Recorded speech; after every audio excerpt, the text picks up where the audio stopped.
বাংলাদেশ জামাত ইসলামী ঝিনাইদহ জেলা শাখার সংগ্রামী আমির আসন্ন ত্রয়োদশ নির্বাচনের ঝিনাইদহ 2 আসনের জামাত মনোনীত 11 দলীয় নির্বাচনী ঐক্য সমর্থিত পদপ্রার্থী জননেতা অধ্যাপক আলী আজম মোহাম্মদ আবু বকর।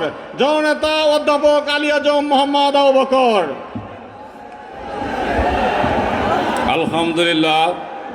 আলহামদুলিল্লাহ রাব্বিল আলামিন ওয়াসসালাতু ওয়াসসালামু আলা সাইয়্যিদিল মুরসালিন ওয়া আলা আলিহি ওয়া সাহাবিহি আজমাইন। সম্মানিত উপস্থিতি, আমাদের আজকের এই নির্বাচনী জনসভার কার্যক্রম প্রায় শেষের দিকে। মহান রব্বুল আলামিনের দরবারে লাখো কোটি শুকরিয়া আদায় করি, আলহামদুলিল্লাহ।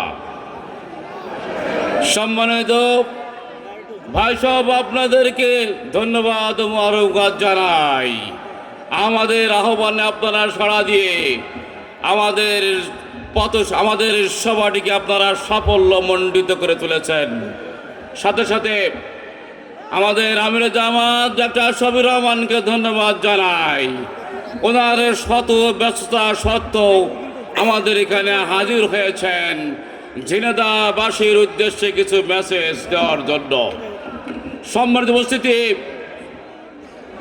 সবাইকে আমি ধন্যবাদ, মোবারকবাদ, কৃতজ্ঞতা প্রকাশ করে যে কথাটি বলতে চাই, আজ সারা বাংলাদেশে দাঁড়িপাল্লার জোয়ার শুরু হয়েছে। দাঁড়িপাল্লার জোয়ার দেখে আমাদের প্রতিপক্ষ ভাইদের মাথা খারাপ হয়ে গিয়েছে। আবল তাবল বলা শুরু করেছে তারা। সোজা পথ বাদ দিয়ে বাঁকা পথ ধরেছে তারা। তারা এখন কারচুপি করার চিন্তা করছে, কেন্দ্র দখল করার চিন্তা করছে, হুমকি ধামকি দিয়ে ভোটারদের নিবৃত্ত করার চেষ্টা করছে। সম্মানিত উপস্থিতি, আমরা বলতে চাই, যে দলের নেতারা হাসি মুখে ফাঁসির রশি গলায় পরাতে পারে, সেই দলের নেতা কর্মীদেরকে ভয় দেখিয়ে লাভ নেই। আগামী নির্বাচনে সকল অন্যায়ের বিরুদ্ধে ন্যায়ের পক্ষে ঝিনাইদহ সহ সারা দেশের লোক ম্যান্ডেট দেওয়ার জন্য প্রস্তুত হয়ে আছে। আগামী নির্বাচন চাঁদাবাজির বিরুদ্ধে নির্বাচন হবে। আগামী নির্বাচন দুর্নীতির বিরুদ্ধে নির্বাচন হবে। আগামী নির্বাচন সকল অপকর্মের বিরুদ্ধে নির্বাচন হবে।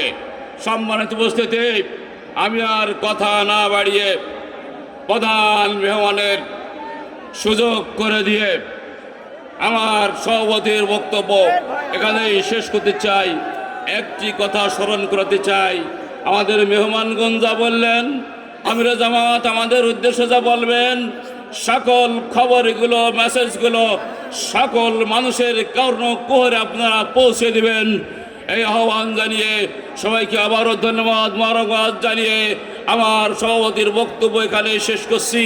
আসসালামু আলাইকুম ওয়া রাহমাতুল্লাহ।